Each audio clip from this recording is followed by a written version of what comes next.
Hey guys, today I'll show you exactly how to insert a picture in a cell in Excel. I'll be walking through this on Windows. Start by clicking on the cell where you want to insert the picture. The cell will highlight once it's selected. Next, click on the Insert tab at the top of your screen. This brings up the Insert ribbon. In the Illustrations section, click on the Pictures button. A drop-down menu appears with two options, Place over Cells and Place in Cell. You want Place in Cell, so click on that. Once you click Place in Cell, a submenu opens up showing you three source options: this device, stock images, and online pictures. For this tutorial, I'll select this device since we're inserting a picture from your computer.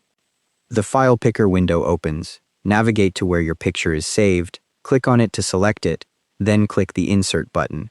The picture automatically gets inserted into the cell you selected earlier.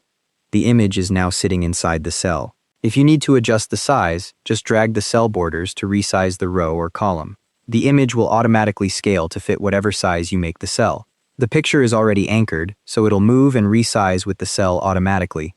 Here are a few things worth knowing. If you click on the cell with the picture and look at the formula bar, you'll see it displays Picture instead of showing an image preview or formula. The image is stored as a cell value, which means it'll move, sort, and filter along with your data. This is different from the old way where pictures just floated over the cells. If you want to insert multiple pictures at once, you can select multiple cells before you start, and Excel will insert all your selected images starting from the first cell and going down the column. For accessibility, you can add alt text by right-clicking on the cell with the picture and choosing View Alt Text. A pane opens on the right where you can type in a description.